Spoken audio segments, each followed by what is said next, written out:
नमस्कार दोस्तों, मैं विकास। तो आज के वीडियो में हम बात करेंगे work and holiday visa Australia के बारे में। तो लास्ट ईयर भी मैंने इसके बारे में एक वीडियो बनाया था जो ऑस्ट्रेलियन गवर्नमेंट ने अनाउंस किया था कि इंडियन सिटीजन्स को वो यहाँ पर वर्क एंड हॉलिडे वीज़ा पर बुलाएंगे। और भी कंट्रीज है, चाइना, वियतनाम और इंडिया भी है उसी लिस्ट में, एक ही लिस्ट में है। और बहुत सारी अलग अलग कंट्रीज होती है जहाँ पे ये वीज़ा होता है। बट ये एक जो कैटेगरी है वो स्पेसिफिकली चाइना, इंडिया और वियतनामी सिटीजन्स के लिए बाहर निकाली गई थी लास्ट ईयर। तो इस वीज़ा का नाम दिया गया है सब class 462 work and holiday visa.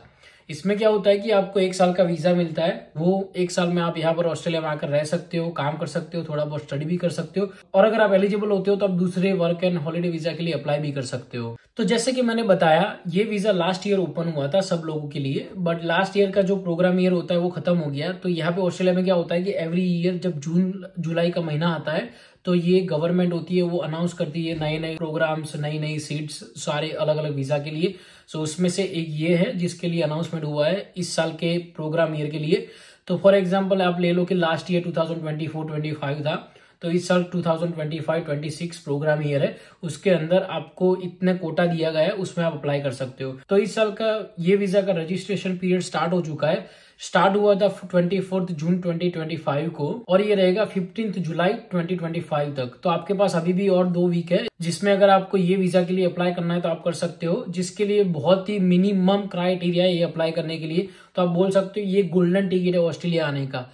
But हमारी जो कंट्री की पॉपुलेशन है उसके हिसाब से देखने जाए तो बहुत कम लोगों को यहाँ पर वीजा मिलेगा। तो उसकी कंपैरिजन में ये वीजा जिसको मिलने वाला है वो बहुत लकी माना जाएगा। तो जो लोग भी ये रजिस्ट्रेशन पीरियड के बीच में अपना रजिस्ट्रेशन कर देंगे, उनका जो मतलब बैलेट पेपर होता है, यहाँ पे हमारे बोल सकते हैं कि लकी ड्रॉ जैसा, कि टिकट डालो, टिकट उठाओ, उसमें से जिसका निकल गया नाम तो उसकी लॉटरी लग गई। तो उस तरीके से इसमें से बैलेट पेपर में नाम निकलेगा, जिसका भी नाम निकला उसको वीजा मिल जाएगा। तो इसका जो फर्स्ट रैंडम सिलेक्शन होने वाला है वो 16 जुलाई 2025 को होगा। तो जिस दिन ये इसका रजिस्ट्रेशन पीरियड क्लोज होगा उसके नेक्स्ट दिन पहला रैंडम सिलेक्शन होगा। उसके बाद होते रहेंगे, उसकी डेट अभी तक अनाउंस नहीं हुई है, but through out the year कभी कभी ये लोग अनाउंस कर देंगे कि भाई हमको ये पीरियड है रजिस्ट्रेशन पीरियड, आप रजिस्ट्रेशन करो और आपका हम सिलेक्शन करेंगे। या फिर जो जिन लोगों ने ऑलरेडी रजिस्ट्रेशन किया है अभी उनका रहेगा, और जब भी फ्यूचर में फिर से सिलेक्शन होगा तब उनका सिलेक्शन अगर होता है तो उनको फिर वीजा अप्लाई करने के लिए इनविटेशन मिलेगा। तो जैसे कि मैंने बताया, ये वीजा अप्लाई करने के लिए बहुत ही बेसिक एलिजिबिलिटी क्राइटेरिया है। तो उसमें से एक जो क्राइटेरिया वो है वो आपकी एज है, वो 18 to 30 के बीच में होनी चाहिए इंक्लूसिव। अगर आप 30 ईयर्स के हो तो भी आप अप्लाई कर सकते हो। आप 31 टर्न होते हो उससे पहले आप कभी भी अप्लाई कर सकते हो, और 18 के बाद तुरंत अप्लाई कर सकते हो। तो 18 ईयर्स to 30 ईयर्स की आपकी एज होनी चाहिए ये वीजा अप्लाई करने के लिए। उसके बाद आप एलिजिबल कंट्री का पासपोर्ट होल्ड करने चाहिए। तो इस कंडीशन में आपके पास इंडिया का पासपोर्ट होना चाहिए, आप इंडिया के सिटीजन होने चाहिए, तभी आप वीजा के लिए अप्लाई कर सकते हो। उसके अलावा एक और जो रिक्वायरमेंट है उनकी वो ये है कि जो भी कंट्री से आप अप्लाई कर रहे हो वो कंट्री का आपके पास नेशनल आइडेंटिटी कार्ड होना चाहिए। तो इस कंडीशन में आपके पास पैन कार्ड होना चाहिए। जनरली सब लोग सोचेंगे कि भाई नेशनल आइडेंटिटी कार्ड, अभी हमारे इंडिया में आधार कार्ड चल रहा है, बट आधार कार्ड नहीं, आपके पास पैन कार्ड होना चाहिए। आपके पास पैन कार्ड होगा तो ही आप ये वीजा के लिए अप्लाई कर पाओगे। तो अब आप कहोगे कि एलिजिबिलिटी क्राइटेरिया तो चलो हमने मीट कर दिया, क्योंकि बहुत सारे ऐसे लोग होंगे जो ये एलिजिबिलिटी क्राइटेरिया मीट करेंगे। बहुत सारे ऐसे लोग जो इंडियन सिटीजन है जिसके पास पैन कार्ड है और 18 से 30 के बीच में आ रहे हैं। आप सोचो कि कितने हमारे इंडियंस है जो ये वीजा के लिए एलिजिबल होंगे। तो इसको अभी अप्लाई कैसे करेंगे वो सबको जानना है कि अप्लाई कैसे करें, क्योंकि आपने बहुत सारे लोगों के वीडियोस देखे होंगे जो एजेंट्स होंगे, वो आपको ये सारी चीजें तो बताएंगे कि आपको भाई यहाँ पे रहने को मिलेगा, यहाँ पे आपको वर्क करने को मिलेगा, ये वीजा मिल जाएगा, सिर्फ इतनी फीस में मिल जाएगा। बट वो आपको ये नहीं बताएंगे कि आप कैसे अप्लाई कर सकते हो, क्योंकि अगर आप खुद से अप्लाई कर दोगे तो उनको फिर पैसे कैसे मिलेंगे।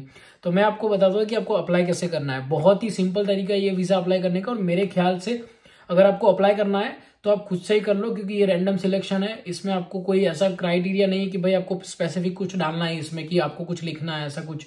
तो आप खुद से ही अप्लाई कर सकते हो, लक आजमाओ अपना। अगर हो गया तो ठीक है, नहीं हुआ तो फिर एजेंट भी नहीं करवा सकते इसमें कुछ। तो मैं आपको बताता हूँ कि आप इस वीजा के लिए रजिस्ट्रेशन कैसे कर सकते हो, क्योंकि सबसे पहले आपको रजिस्ट्रेशन करना पड़ेगा। एक बार आप रजिस्ट्रेशन करोगे उसके बाद अगर आपकी एप्लीकेशन सिलेक्ट होती है उसके बाद ही फिर आप वीजा अप्लाई कर पाओगे। तो सबसे पहले आपको अगर रजिस्ट्रेशन करना है तो आपका अपना ईमी अकाउंट होना चाहिए। ईमी अकाउंट मतलब इमिग्रेशन अकाउंट, या का जो ऑस्ट्रेलियन गवर्नमेंट का अकाउंट होता है, आप ऑनलाइन बना सकते हो अपना ईमेल एड्रेस डालकर और अपना खुद का पासवर्ड बनाकर।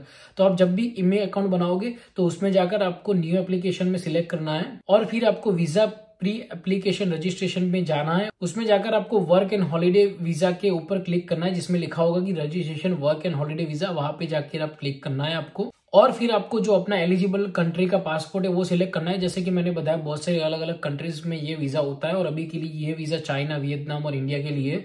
तो आपको अपनी कंट्री का सिलेक्ट करना है पासपोर्ट। फॉर एग्जांपल आपके पास इंडिया का पासपोर्ट है तो आपको इंडिया कंट्री सिलेक्ट करनी है। उसके बाद उसमें फॉर्म होगा, वो आपको फॉर्म फिल करना है। और फॉर्म बेसिक्स अगर आपको यहाँ पे ऑस्ट्रेलिया आना है तो आपको थोड़ा बहुत नॉलेज तो होगा ही, तो आप अपने तरीके से आप फॉर्म फिल कर पाओगे। अगर आपको किसी की हेल्प लेनी है तो कोई किसी अच्छे दोस्त के, पढ़े लिखे दोस्त की हेल्प ले सकते हो, तो उसकी हेल्प लेके आप ये फॉर्म फिल कर दो।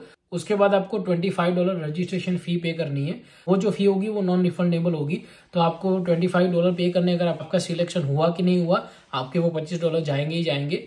तो एक हिसाब से मैंने पिछले भी वीडियो में बताया था, पास्ट में 1 साल पहले, कि ये वीजा चलो अच्छी बात है, आपको ऑस्ट्रेलिया के लिए गोल्डन टिकट देता है, बट उसके साथ साथ ऑस्ट्रेलिया को कमाने का भी मौका देता है। क्योंकि हमारे इंडिया में कितने ऐसे सारे लोग होंगे जो ये वीजा के लिए अप्लाई करेंगे। तो आप सोचो कि $25 पर पर्सन करके उनको कितनी सारी इनकम होगी, और उनको तो देना तो सिर्फ 1000 लोगों के आसपास कोई वीजा है, और होंगे 1 लाख एप्लीकेंट।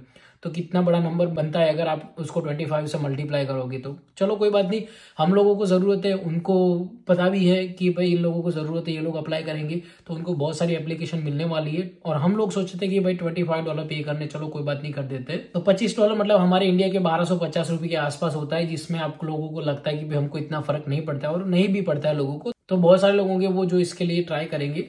तो जैसे कि मैंने बताया, सबसे पहले आपको रजिस्ट्रेशन करना है, आपका रैंडम सिलेक्शन होगा। अगर सिलेक्शन हो गया तो फिर आपको वीजा के लिए अप्लाई करना है। तो जब भी आप वीजा के लिए अप्लाई करोगे तो उस टाइम पे आपको $650 जो वीजा की फी होगी वो पे करनी है। बाकी इतना कोई खर्चा नहीं है इसमें, बस यही 2 खर्चे हैं सबसे बड़े। उसके बाद तो जो आपका नॉर्मल होता है वो सारे खर्चे होंगे, टिकट्स का, शॉपिंग का, वो सब वगैरह, अगर आप एजेंट करते हो तो उसका।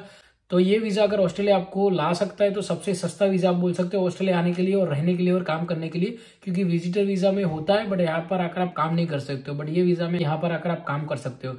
तो आप ट्राई करो, लक आजमाओ, अगर हो जाता है तो बढ़िया, अगर नहीं होता है तो फिर ये प्रोग्राम तो चलता रहेगा शायद, तो फिर से भी ट्राई कर सकते हो। बट एक कंडीशन ये है कि अगर आपका जो रजिस्ट्रेशन होगा वो सिलेक्ट नहीं हुआ तो आप फिर से इसी साल में अप्लाई नहीं कर पाओगे। तो आपको फिर वेट करना पड़ेगा नेक्स्ट ईयर का, जब ये प्रोग्राम फिर से अगर ओपन होता है तो आप उस प्रोग्राम ईयर में फिर से आप अप्लाई कर पाओगे। जब भी आप अपना ईमी अकाउंट बनाओगे तो उसी टाइम पे आपको अपना ईमेल एड्रेस वेरीफाई करना होगा।